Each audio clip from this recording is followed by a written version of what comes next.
Here. Dan Riss. Here. Tamara Smith. Here. Joy Winnie. Here. Nathan Ziegler. Present. Can we all stand for the Pledge of Allegiance, please? Pledge allegiance To the flag of the United States of America and to the republic for which it stands, one nation, under God, indivisible, with liberty and justice for all. Thank you. I have a motion for the approval of the minutes for January 2nd and 6th, please. So moved. We have a motion and a second for the approval of the minutes January 2nd and 6th. Any additional discussion? All those in favor? Aye. Any abstentions that we need to address? I guess not. Okay, motion passes. Public speak time. If there's anyone here from the public who would like to speak to a topic other than what's on the public hearings, please come to this council. Please state your name and address just for the record, Mr. Good evening, Psycho. Donald Psychowski, 86 Pomeroy Street. There's an article in the Gazette after your last meeting about the Parsons Street School. And there was a quote there that I wouldn't set a meeting when I was chair of the property committee. I'll read the quote if you want it, but I don't think it's necessary. The reason we went so long not setting a meeting was because the president of the council asked me to go slow because he was doing research. And when he finally got his research done, then it was my term was just about done, so there was no use doing it and let the new council do it. And I'm not blaming anybody because I know how the Gazette is. They can take everything out of context. So, but the other thing of it is, I just want to remind you people sitting there, Parsons Street is going to be a tough issue. Those people have to be taken care of down there somehow, because with all the affordable housing that's been going into that one area, you just can't keep jamming it in one project. And those people need a park too. Okay, thank you. Thank you. Moving on, we'll do, we have no communications for elected officials. Oh, you got another person. Oh, I'm sorry. Please come to, yes, please come to the podium and state your name and address. Thank you. Apologize for the oversight. Hi there, Jean Francis, and it's very exciting to see you all here tonight. I live on Union Street, and I've lived there for for 10 years, and I've been coming in and out of the area for about 20, and I never saw the sign that we couldn't park on the street from November to May. So my car was towed, like, ah. Generally, in the last 10 years, I've only had to park on the street on occasion, because there's a parking lot behind the building that I live in. But this particular night I came home and there were no parking places, so my car got towed. So I'm here tonight, and it wasn't snowing. This was a couple of days after the snowstorm. So I was thinking, well, you know, I was not aware that we're not supposed to park on the street from May to November, as I said. I've never seen that sign on Route 10 coming in. So I'm here tonight to ask if we can't do something about that, to either notify, have a phone call list or something, or put it on the website. I mean, I went into the website and you got to really dig for it to see that it's between May and November that we can't park, or is that November and May that we can't park? So I just would like to see that put on the agenda, please, because it was difficult. So thank you all very much, and I hope that is Thank you. considered. Because of our open meeting laws, we can't discuss the issue with you, but I would like to tell you that I will submit that for you to the public safety. Thank you very much. Thank you. Okay, communications, elected officials, there's no correspondence. Mayor communications. Mayor Cadger.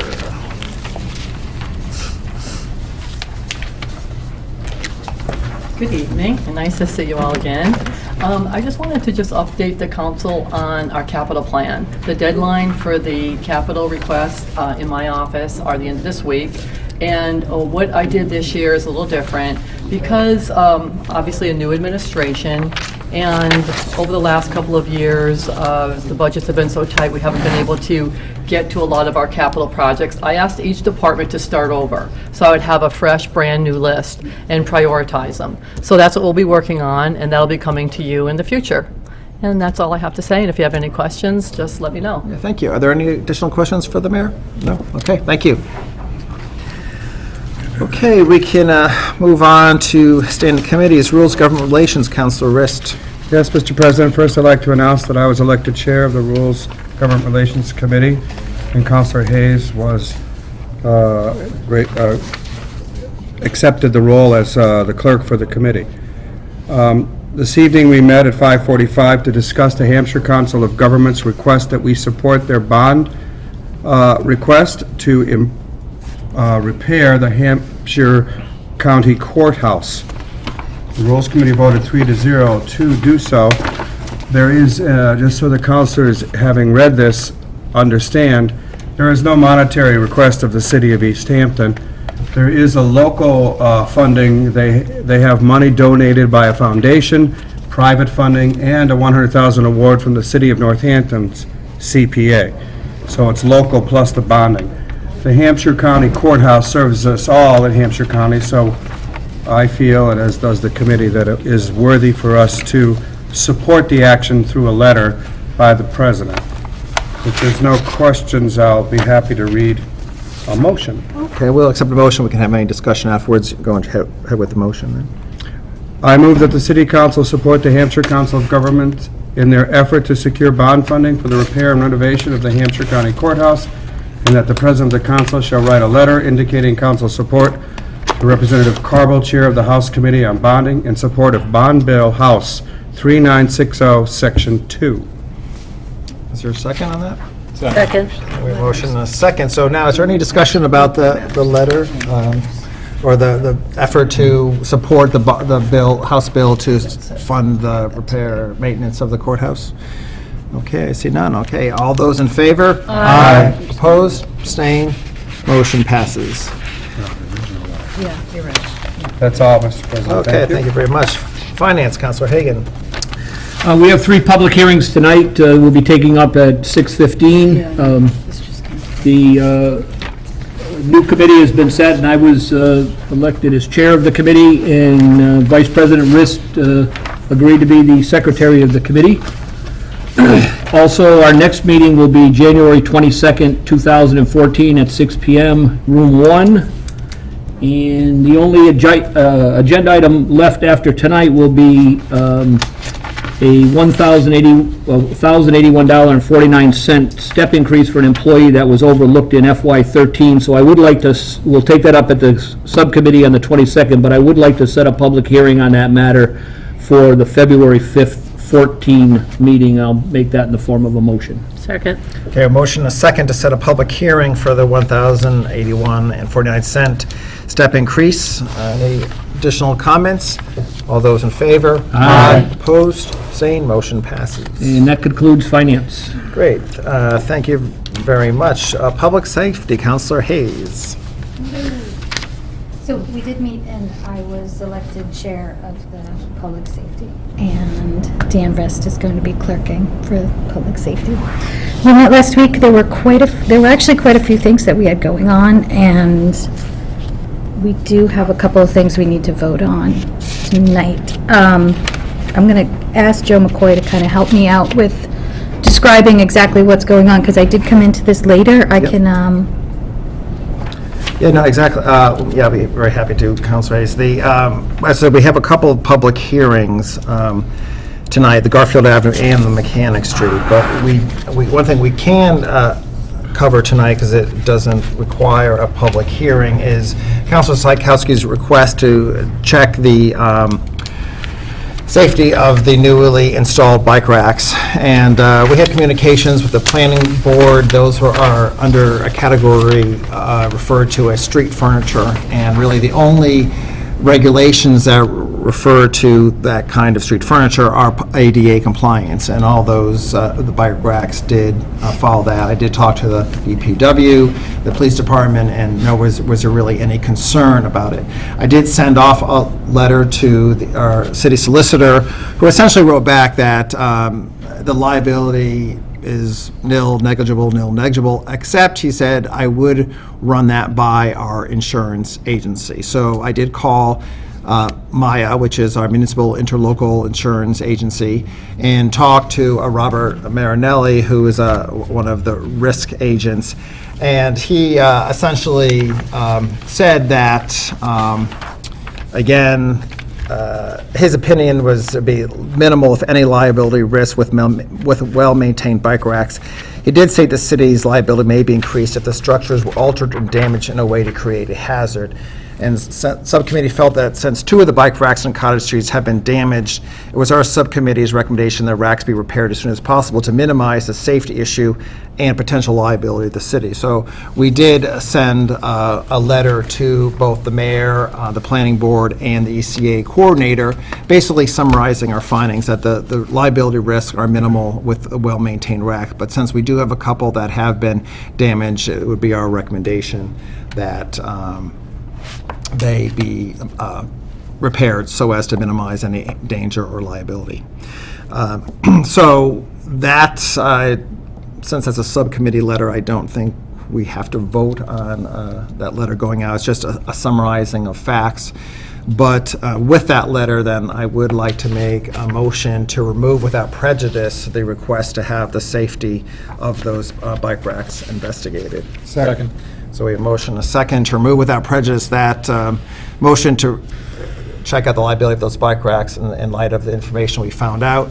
Is there any other additional discussion or comments? None seen. All those in favor? Aye. Opposed? Abstained? Motion passes. The additional things on our agenda are requests for street acceptances, and those are going relatively slowly, although I have heard promising information from the city engineer on Willow Circle and Autumn Drive, so we may be able to move those streets relatively soon. But I would like to, for Councilor Hayes here, make a motion for a 60-day extension for requests of street acceptances of Kingsbury Way, Bearbury Drive, and Birchwood Drive, at Willow Circle and Autumn Circle. So that a form of motion. Second. Okay, we have a motion, a second for a 60-day extension for those street acceptances. Any other discussion? All those in favor? Aye. Opposed? Motion passes. Okay, so I hope I did my job there. Yeah, that was good. I hope I made a bridge there for this transition between these two departments. And so the next time we'll speak to you and is at the public hearing. So thank you very much. Appointments, Councilor Winnie. Thank you. Our next meeting will be at 5:30 on February 2nd in one of the rooms downstairs. It'll get posted. Our next meeting, oh, I'm sorry, is the 5th? Oh, okay. Yeah. Oh, that's right, it's the 5th. At 5:30 downstairs in one of the rooms in the bottom floor to review the 2 mayoral appointments that are in new business. Actually, Councilor Winnie, since we are ahead of time and Okay. you're the only two, why don't you move them now? Sure. just so I move that the 2 mayoral appointments of Peter Solis and Andrew Hunter be moved to Appointment Subcommittee. Second. Okay, a motion, a second to move the 2 new mayoral appointment subcommittee. Any other discussion? All those in favor? Aye. Opposed? Motion passes. Thank you. That concludes my committee meeting report. Thank you very much. Did you mention your chair again? And Yeah, I think we did that Okay. last time. okay, that's right. Because Sorry, we- right, yeah. ahead of time. Okay, ordinance, Councilor Derby. Thank you, Mr. President. So we did meet, and I was again elected the chair of ordinance, and Councilor Ziegler was elected the clerk. And I believe, or was it Tamara? Sorry, Tamara. So we actually have some housekeeping to do. There's a couple things on our agenda that we are going to ask to be removed as we move forward with the new group. I don't think that they need to be necessarily on our agenda anymore. And the first I'd like to ask to be removed is the request from Councilor Psychowski on grant employees, which was basically a letter that he requested to be sent to grant employees saying that their employment would be terminated at the end of their grant. And while there is no guarantee that their employment will continue after their grant, it is also not necessarily a cut and dry separation. Once a grant is done, as new grants are coming forward, as other funding sources might be paying for that position. And so we felt that doesn't necessarily need to be sent to the employees if they're hired under a grant. So I'd like to ask for that to be removed from our agenda. form of a motion, I assume? in the form of a motion. Second. Okay, a motion and a second to remove from the ordinance agenda the request to send grant employees letters of possible termination. Any other discussion? Counselor Kuzinski? Since Counselor Tchaikovsky isn't here, perhaps you can inform us what his reasoning was for advocating for the letter to be sent, I think that so we can understand both sides of this. I think that his frustration was that if someone was hired under a grant, that there would be a search to find ways to keep them on, and that might be funded by the city. So the city would take on liability trying to keep people on payroll if their grant expired. Do we know how many people are on grants in the city? I don't have an exact number, but I know that we do have a few grants. I know the planning department has Right. positions that are, and I know that, this was nothing other than a letter that would be sent to this person when they were hired, saying that if your grant runs out, you're not going to be hired back. I would think that would be made clear when you hire It- someone which under is a exactly- grant, under a grant, to say, well, this is grant funding, you have so much time, it's this date, there may be other funding sources, we're going to probably look for other funding sources. Exactly. Which is It's why unlikely that we it's asked going to for it be to the be city's funding sources, but there's always that possibility, depending on how, what the position is. So I would tend to think that this would be, I will vote in the affirmative. Yes. Okay. Any other discussions about this issue? Okay, we have a motion and a second, so all those in favor? Aye. Opposed, abstained, motion passes. Do we have time for the one other? or Do you have want- one more? I have one other. Okay. And so the other piece on our agenda is the zoning amendments regarding the special permitting process. We had held that one over. We had taken care of some of these, I believe, 3 or 4 meetings ago, and there was one piece, it was about open space that the planning board wanted to do some more research on. They decided, we had talked to them, they decided that it was something that they were not going to pursue and that they were not going to bring to us. So we kept that on our agenda in case they did, but they've decided not to. Okay, so, And so we're going to ask for that to be removed. And we can do this one without prejudice, because if they do decide to do something with this and want to bring it back, I have no problem with that. okay. So in the form of motion, you said without Yes. prejudice to remove it from special permitting Second. process. A motion and a second. Any additional discussions on that motion? Okay, all those in favor? Aye. Opposed? Motion passes. Okay, we're slightly late here, so I would like to accept a motion to move into Move that the public public hearings. hearings be open. Second. Motion and second to move into public hearings. All those in favor? Aye. Opposed? Abstain? Motion passes. Public hearings are open. Counselor Hagan. Our first public hearing tonight is a interdepartmental transfer. I'll do a second reading on this matter. Dated November 20th, 2013. Request is hereby made for approval of the following appropriation. The amount requested is $6,500 to be transferred from the reserve fund, and that amount to the fire protection equipment fund in the amount of $6,500. The amount requested be used for the following purpose: to fund the cost of new turnout gear for the call firefighters. This was taken up by the by the Finance Committee and approved unanimously. The fire chief is here tonight, and he will explain it. It's pretty much I think it's an eye-opening thing of the age of some of our equipment, but these new call firefighters, in order to be trained down at the Mass Fire Academy, have to have new turnout gear, something that's less than 10 years old. So that's the reason for the request, and the chief, I know at least at Finance, indicated that he hopes maybe in the future, the last time he got a grant for the regular firefighters, and hopes to maybe down the road look for grants to upgrade that equipment. But I'll put the chief up if.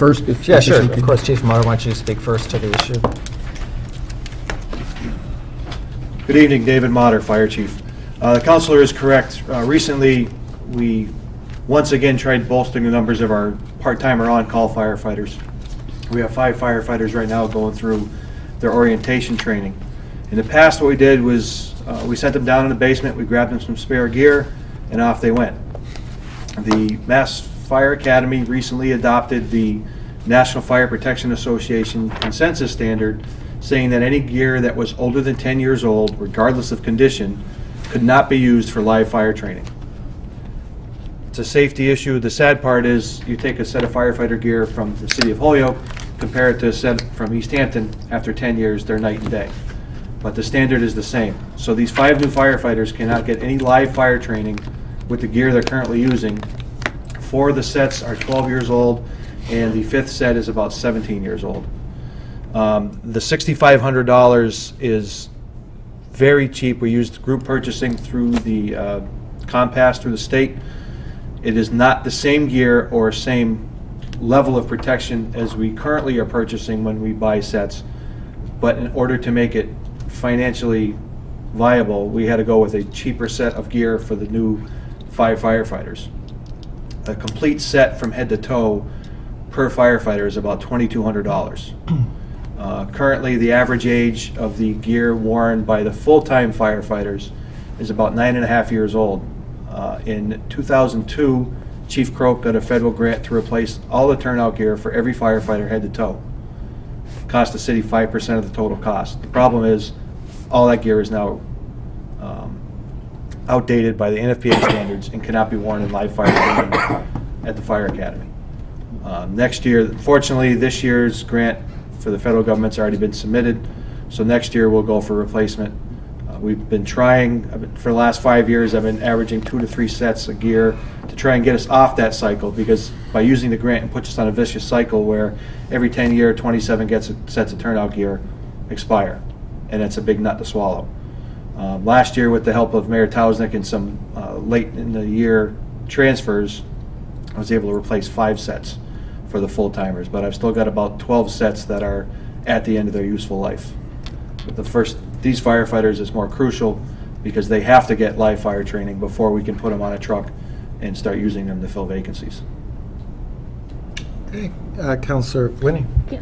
Is this gear going to be used for them once they do come online as on-call firefighters? Yes, this So- will be their gear that they wear for Okay. training, they wear when they come and work a shift. Okay.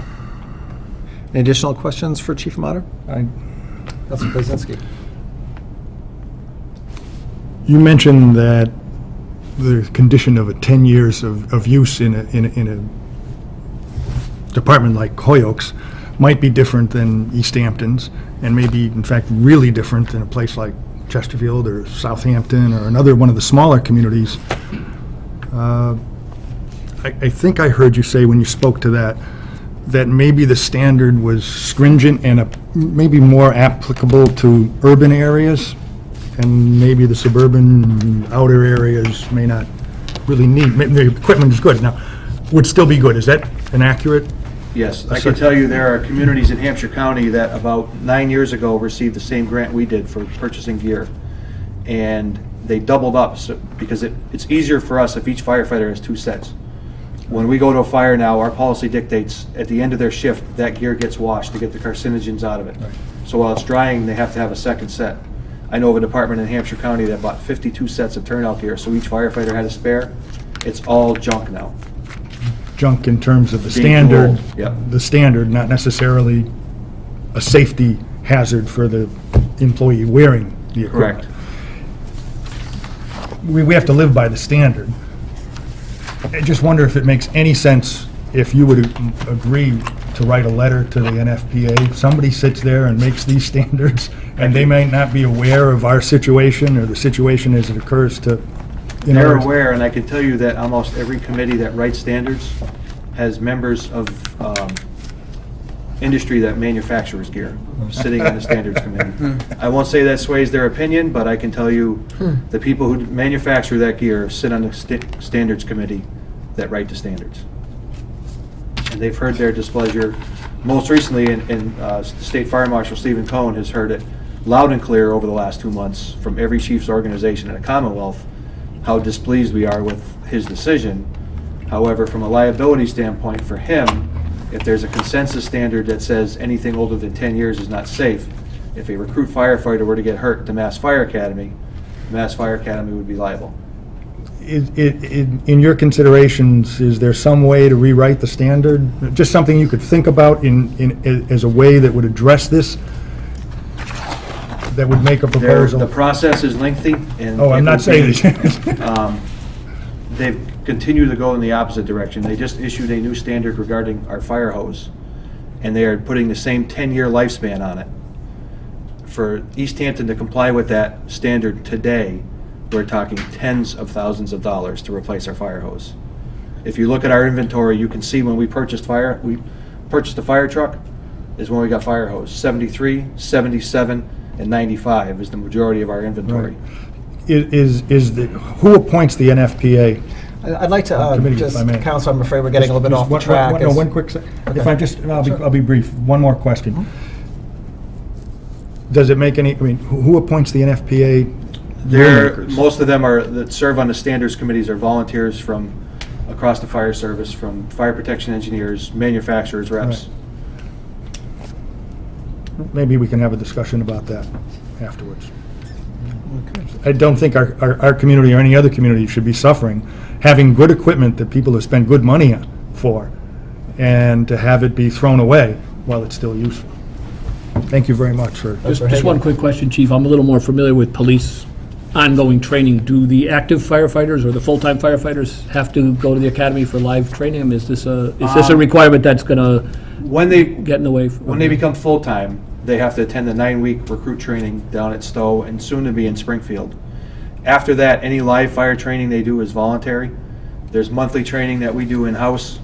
None of it currently is live fire training, although the Hampshire County Fire Defense Association is seeking a grant for our own live burn trailer prop. So instead of me sending firefighters to Stowe for a day of live fire, our hope in the county is to have a trailer that would park behind my station, and it would save me travel and overtime costs. So the potential for us doing more live fire training is pretty significant if we are awarded this grant. Okay. Councilor Ziegler. Yes, Chief. You said, or I thought I might have heard you say in some way, that the gear that was being purchased was less expensive than the current gear that we have.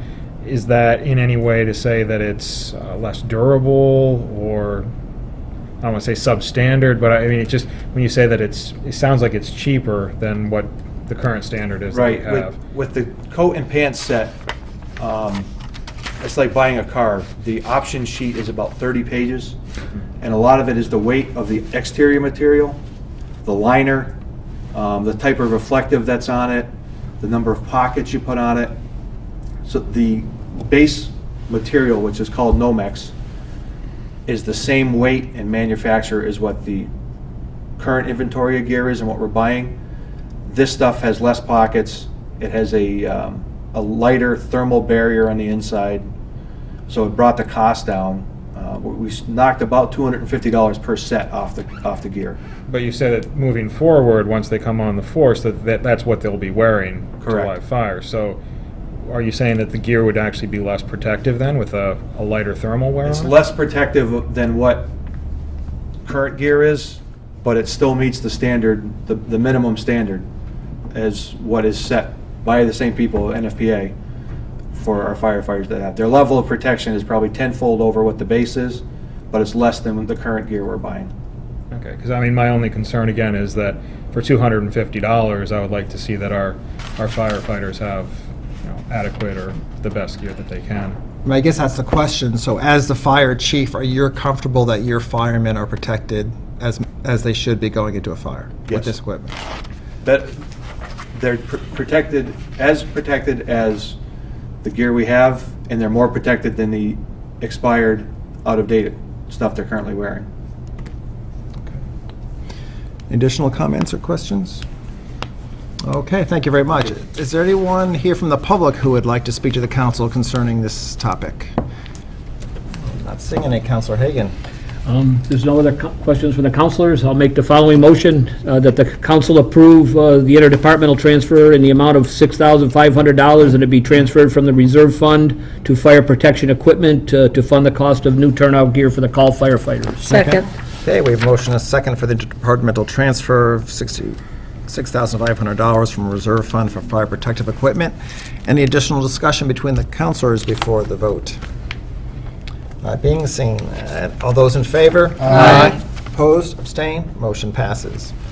Thank you. Councilor Hagan. Our next public hearing tonight is a supplemental appropriation, and I'll read the request. Dated November 27th, 2013, the request is hereby made for the following appropriation.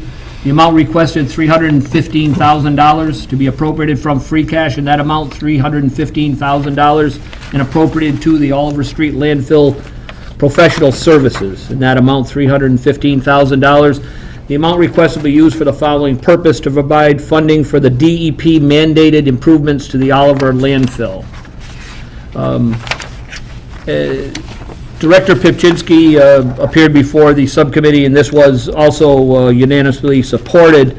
It's really something that we're mandated by the state to comply with. For some of the council members that were here before, last year we did a appropriation to do test wells, and those wells were to monitor the amount of methane if it was leaching. After those test wells came in, we actually had the initial thing they wanted us to put in, I believe it was 32 of these new wells, the actual venting wells. These will actually vent it, not just test it, this will actually vent it. But after some negotiation with the Department of Public Works Director and others, they reduced that down to 16. So this is the cost for 16 actual venting wells. The problem with a landfill is the gas is leaching in a northerly direction, and it's now moving onto private property. And the problem is if we don't vent it, or at least what's said, if we don't vent it, there's a chance it could leach into someone's basement and obviously have a catastrophe. So this was obviously what the state's mandating us to do. I know I did have one question from Councilor Kwasinski that was asked, who's the third member of Finance. I just say for anyone out there that wants to complain about finance, but and he was asking if we could vent, or if we could harness, I don't want to put the words, but harness the methane gas, and be able to turn that into some type of a money situation. But the Public Works Director said it's not not of enough of a standard that we could actually use that methane gas. So with that, the Director, I don't believe, came tonight. I don't know if there's anyone from the public or... Let me check first. Finance Director, Melissa, do you have anything to add to this, or is that more DPW comment? I don't have anything to add, but I believe it's, just because I talked to Joe before the meeting, it's 15 wells, down from 29. It's one of 3 options that the DEP, gave them. It is the least expensive option in order to correct this, and then they'll continue to monitor the methane gas, and if it doesn't work, then they'll have to try something else. But this was something that the engineers thought would be effective, and if it's not working, we'll be able to see that.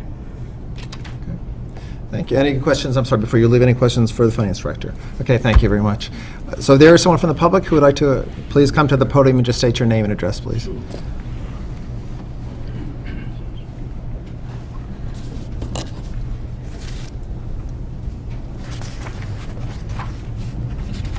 My name's Tim O'Brien.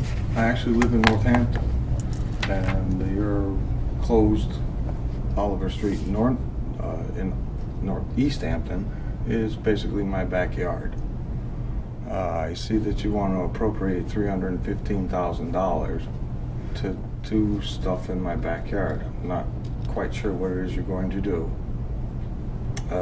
You've installed some monitoring wells, I see, right on the Easthampton-Northampton border, but there's also a few that have been installed in Northampton on private property that no one in Northampton knows about.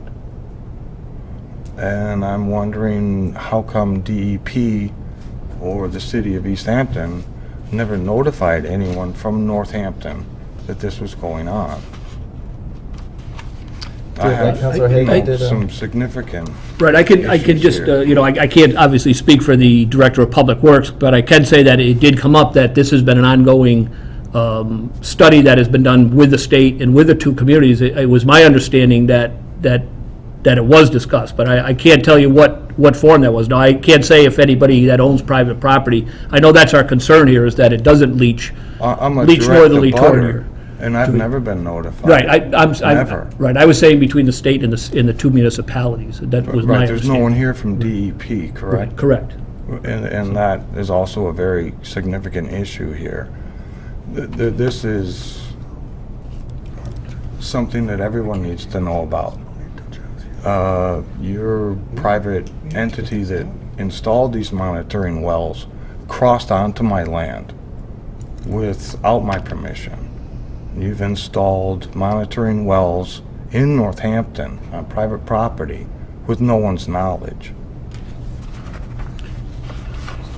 Councilor Rist. I am fairly certain that none of these wells are being drilled onto any property other than the Easthampton Oliver Street landfill. I am absolutely, I I would live be at shocked if 688 there was Park Hill anything Road like in that. Northampton. And unfortunately, we're under a Department of Environmental Protection mandate, which means if we don't do this right away, in fact, it was supposed to have been done by December 31st. So am I correct? I remember that. Yes. So No we one are. We actually got an notified. extension. So to me, it's a safety issue if we don't vent the Oliver Street landfill. I So live I'm sorry, there. I can't answer the question why the abutters weren't notified, but I can tell you that I am I'm well aware that this has to be done, and it is a safety issue for the people north of our landfill. I think you should contact your own Department of Public Works or the Easthampton Public Works and ask the same question, because I don't have an answer to that. I will. If you could, please, ask DEP where they got the permission and who was contracted to install these wells without anyone's notification. Yeah, thank you very much. I mean, I think if it wasn't for the fact that, I think most importantly for me, there is a safety issue potentially to you and others that there needs to be placed, and there's funding dates involved as well. But certainly, I will have the department chair to call you and discuss. I mean, I would be very surprised if there's something being done on private property. And just to, hopefully he can give you an update as the whole project, who he's been dealing with Please. Northampton. So if you could give us your name and address and telephone number before you leave. I will. And we will have the department chair Thank you. contact This is a huge concern. Well, thank you. Thank you for speaking out. Appreciate it. Thank you very much. Any other one from the public who would like to address the council concerning this issue? Okay, none being seen. Councilor Hagan. Yeah, I'd like to make the following motion that the Easthampton City Council approve the following supplemental appropriation. The amount requested would be $315,000, would be appropriated from free cash and appropriated to the Oliver Street Landfill Professional Services. The amount requested would be used for the following purpose: to provide funding for DEP mandated improvements to the Oliver Street landfill. Second. Okay, we have motion and a second for supplemental appropriation of $315,000 from free cash to the Oliver Street Landfill Professional Services. Any additional discussion between the councilors? Okay, not being seen. All those in favor? Aye. Opposed? Abstained? Motion passes. I believe you still have one more, Councilor. Yes, the final public hearing involving finance tonight is another supplemental appropriation. This one is dated November 28th, 2013.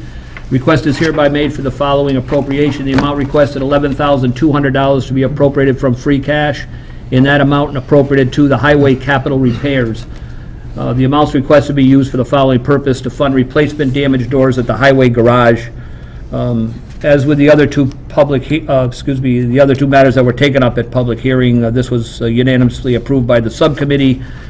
And there is a attached letter by the Director of Public Works, and there's a total of 12 overhanging doors at the garage. And over the past year, one of the doors collapsed actually and fell when being operated due to rot. And it nearly injured a highway employee. At that time, the rest of the doors were inspected, and 5 of them were replaced at that time. He used his budget at that time to replace them. And this would be to replace the remaining 7 doors. They're doors that were built in the 70s and just over time have rotted. All of them are not automatic, and they're not going to be automatic because they needed to hand open them. But he just deals for safety, and it's just going to be an ongoing, it's drafty, they're losing energy. I know we approved the heater. This is just one more thing that might tighten up the garage. I don't know, again, of members Is of there the public. anyone from the city who would like to make a comment on that expenditure? Okay, if not that, anyone from the public who would like to make a comment concerning the expenditure of $11,000? Okay, now then we can entertain a motion, Councilor Hagan. Okay, if there's no other councilor questions, I'll make the following motion that the East Hampton City Council approve the following supplemental appropriation. The amount requested, $11,200, to be appropriated from free cash and appropriated to the highway capital repairs in that amount, $11,200, and that the purpose of this funding will be to replace the damaged doors at the highway garage. Second. Okay, we have a motion and a second for the supplemental appropriation of $11,200 from free cash to the highway capital repairs. Any additional discussion or comments? None seen. All those in favor? Aye. Opposed? Abstained? Motion passes. Okay, That's the public, the finance great. items. Thank you very much. And now I guess we go on to public safety. This is Councilor Hayes, and so again, I put you in this awkward transition period. I So know, anything you're- anything you need help for, you just let me know and I can continue on for you. Okay, well, we're having a public hearing on some changes being made to Garfield Ave. There were some concerns from the neighborhood about traffic speeding through an intersection near there. And we spoke with the police department and we spoke with the Department of Public Works, and they did a traffic study, and it was, Joe did a meeting, I think, with some people in the neighborhood, and you guys came up with some recommendations that everybody seemed happy with. I can read those to you if you'd like. Sure. Okay, so increasing the length of the no parking areas on both sides of Garfield to allow better visibility of, is it Hisgen? Hisgen Ave at the intersection. Installing a pedestrian crossing cone during seasonal friendly weather. That'd be one of those freestanding. Making sure the crosswalks be painted frequently to maintain optimum visibility. And the high school public safety officer working as a liaison to the school to make students and staff aware of the traffic issues on Garfield. The request had been for a four-way stop, but it didn't seem like that was going to be the right solution. These changes do not preclude the installation of a four-way stop in the future if there's no change in, so. No, that excellent summary there, but to add to it, yes, as Councilor Hayes mentioned, it was brought forward by some residents concerned about speeding.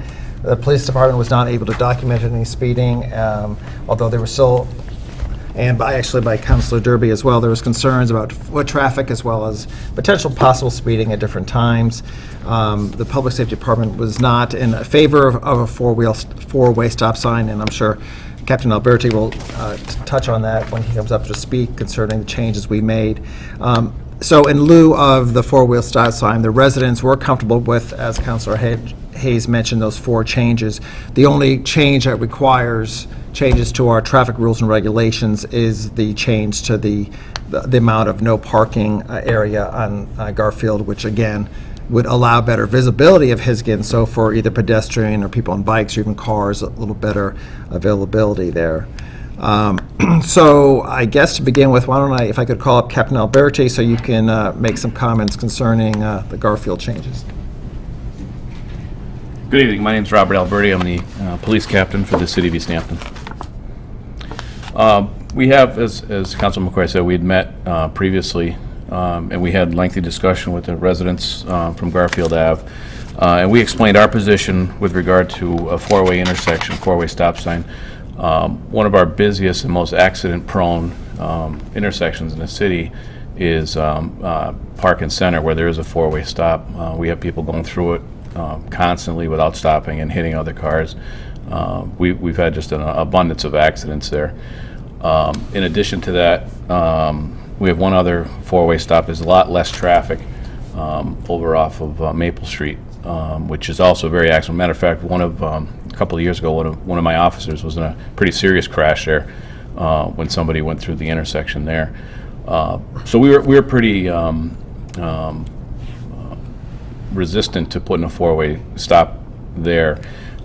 So we kind of brainstormed, and I think we came up with some viable solutions. I think we were happy with it. I believe at the time the residents were happy with it. Putting a crosswalk there, putting this temporary portable sign up, and, increasing our traffic enforcement there. And then we have our school resource officer who's right at the high school, who almost every single morning has been down there doing traffic. I drive through there, the chief drives through there, and in my patrol areas, the sergeants were all instructed to put some more visibility and traffic enforcement down there. So in a nutshell, I think that these are viable solutions, and certainly if this doesn't work, the cost, I believe, was minimal. If it doesn't work, then we can revisit it again. But that's pretty much it from our standpoint. Any counselors, any questions for Captain Alberti? Councilor No, Wynn? not questions, but we also made some other recommendations when we were in our meeting, and that would be for the DPW to repaint the crosswalk and the stop line on Hisgen. She mentioned those, yeah. Yeah. Replace the south side of street school crossing sign, which was old and faded. Right. And then, of course, the no parking. And we also asked if the school department could get involved with the education of the students. Right, and that's where the Yep, school that's where- liaison is involved. Yep, the Right. school liaison, so, yep. We've covered the bases, I Yeah, think. Yeah. absolutely. Thank you. Any additional comments, questions? I would just say, Councilor? one thing that's not on the list that I think could be on is an additional outreach to Williston, because I would say that probably more Williston students are using that intersection than any students.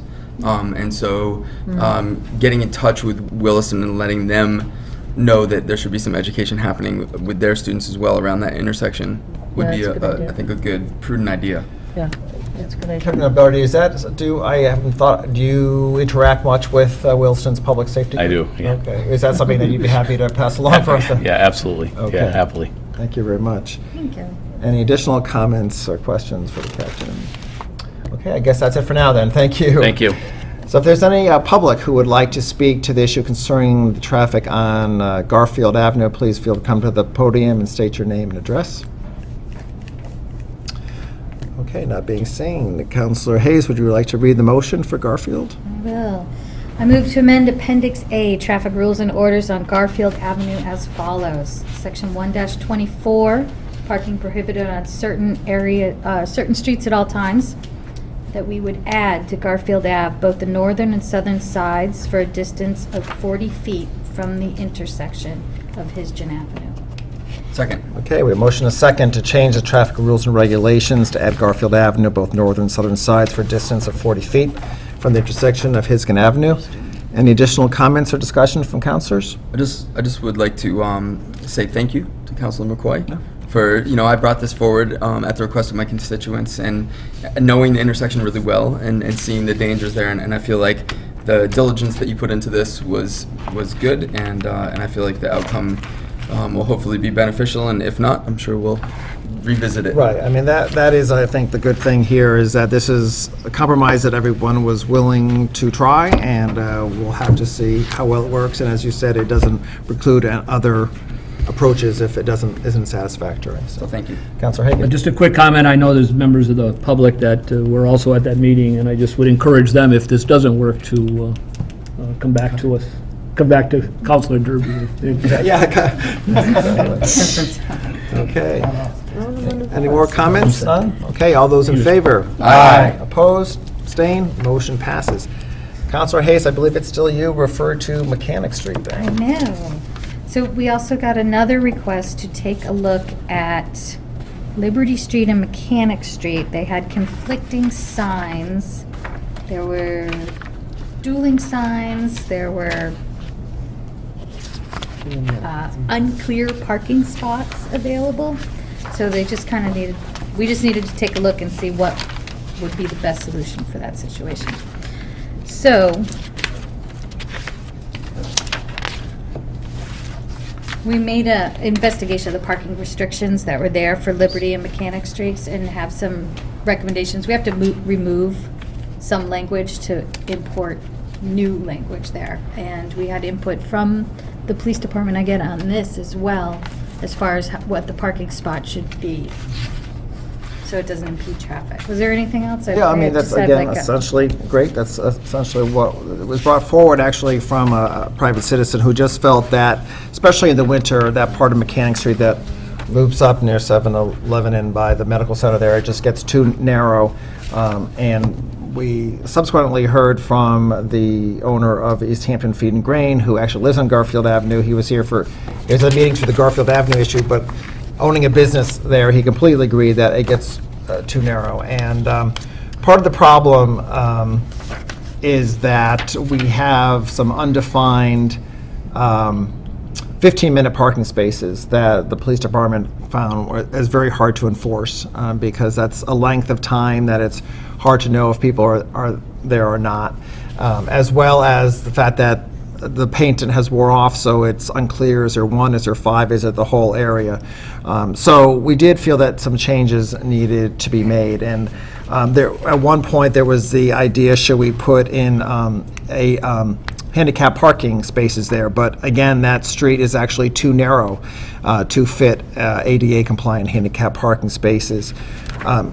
David Boyle from Autumn Properties also participated, and he, as owner of that building, they are putting in a parking lot directly across the street from the Liberty Street building. There will be handicap spark parking spaces in that lot, and he coordinated with the Department of Public Works to create a handicap accessible crosswalk that will cross Mechanic Street with 2 very closely handicap parking spots near that crosswalk. So the DPW and the developer worked again to make sure that it's as safe as it could be for crossing there. We did still feel there was a need for some kind of short-term parking for people who needed to get into the medical center who may not be that mobile.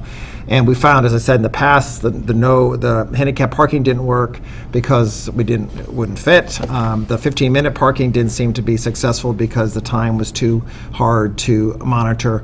But what the police department did bring up is just a drop-off only area, and this really should be 5 minutes or less. And the Public Safety Department felt more confident that this is something they could enforce instead of the 15-minute parking. And so that's where we ended up with the motions that Councilor Hayes will read in a moment. But again, I will ask of the Public Safety, Captain Alberti, if you want to comment on public safety's perspective of the Mechanic Street parking changes. With regard to Mechanic Street and the parking, there was some contradictory signage, which I believe we rectified. We believe that the street is at least wide enough for somebody to park in front of the building and drop somebody off and ultimately pick somebody up if needed.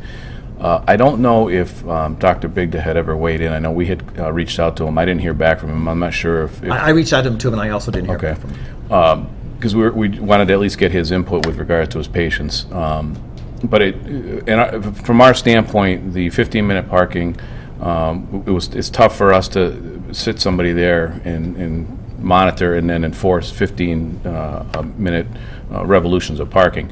It's easier for us to go by, not see somebody sitting in the car while it's idling and just sitting there waiting. Well, they're clearly not dropping anybody off because it's very much like an airport for the most part. Shuffling your luggage out and getting in and going. It's very well enforced. It'd be the same, in our opinion, it's the same idea. So from our perspective, I think this is good. The plan of work, the signage was an issue, and of course the handicap parking was resolved. As Councilor McCoy had said, we initially were going to try to do handicap parking in front, but then we realized it wouldn't be compliant.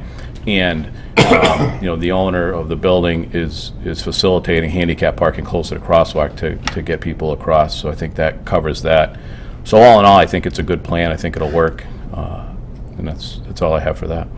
Okay.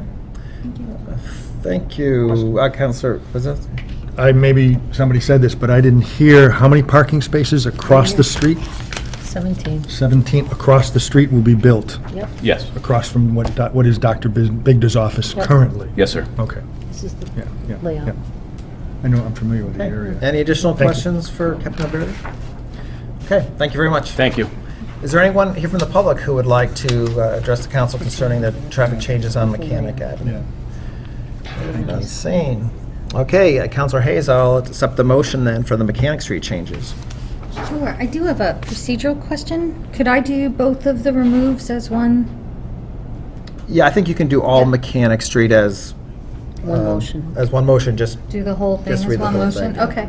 I move to amend Appendix A, Traffic Rules and Orders on Mechanic Street as follows. Section 1-24, parking prohibited on certain streets at all times. Remove Mechanic Street northerly side for a distance of 165 feet in a northeasterly direction from the intersection of Liberty Street from the end of the two authorized 15-minute parking spaces in a northeasterly direction for 185 feet. And then add Mechanic Street northerly side for a distance of 350 feet in a northeasterly direction from the intersection of Liberty Street. Section 1-26A, 15-minute parking. Remove Mechanic Street northerly side 2 parking spaces for loading and unloading for a distance of 165 feet in a northeasterly direction from the intersection of Liberty Street. Section 1-32, restrictive parking at all times. Add Mechanic Street. There will be a single drop-off only space located approximately 185 feet in a northeasterly direction from the intersection of Liberty Street. Second. Okay, we have motion and a second for those changes to the Mechanic Street parking rules and regulations. Any additional comments between councilors? Councilor Hagan? Just one quick thing on the handicap parking. In addition to the new parking spots across the street, I believe there is currently handicap on both ends of the building now. So there is currently handicap parking for that building on each end of the building. And it will just be additional spots across the street. I just wanted to make that. Councilor Kwasinski? Just wanted to speak to the historical aspects of this. I was on the Public Safety Committee when the 15-minute parking was brought up before us, and the reason that 15-minute parking went into that location was there was the blood drawing station was right at that location. So imagine somebody not feeling well, driving down, long way to walk. Why don't we just give them 15 minutes? They can go in and get out. Now with a doctor's office as opposed to a blood drawing station, I can see where folks maybe park a little longer. They may be feeling just as badly, but they park a little longer. But with the 17 spaces across the street, handicap accessibility, I think this makes sense. Any additional comments or questions? Okay, all those in favor? Aye. Opposed, abstain, motion passes. Move the public hearings be closed. Second. We have motion and a second for the closing public hearing. All those in favor? Aye. Opposed, abstain, public hearings are closed. I believe we have at least one more. I'm still Oh, I'm sorry, Councilor Ordance. I'm back still to- going. I'm Councilor Durden. an ordinance. So thank you for allowing me to do that house cleaning. I just want to announce that we are going to be meeting on January 29th at 6 p.m. Conference room 1. Conference room 1. As far as I can tell. As far as we know. If it changes, it'll be posted. And I also would like to, in the form of a motion, set a public hearing for February 5th in these chambers for the medical marijuana ordinance. Is there a second? Second. Okay, a motion made, a second for setting public hearing on February 5th on medical marijuana ordinance. Any additional discussion? All those in favor? Aye. Opposed? Motion passes. And that concludes my report. Okay, thank you. Property, Councilor Ziegler. Thank you, Mr. President. At our last meeting, I was elected chair, and Councilman Derby accepted the clerk position. We would like to set our next meeting for Wednesday, January 29th at 6:30, I believe in Conference Room 1. And in a form of a motion, I would also request a 90-day extension for the request for authorization to dispose of Parsons Street School property.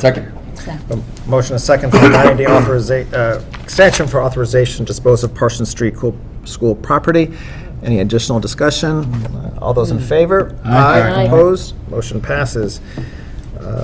I assume your topic on your meeting will be Parsons Street? Correct. Sorry, it's the only thing. Okay, I believe that concludes. We took care of mayoral appointments earlier. Moving business, so I'll accept a motion to adjourn. So moved. Second. Motion a second to adjourn. All those in favor? Is this signing? Well, we do, right after. Street school gag. Well, what we'll do is we'll conclude, and why don't we talk afterwards after the meeting is done? Okay. Okay. It's just a little safety issue. Yeah. All those in favor? Aye. Opposed, abstained?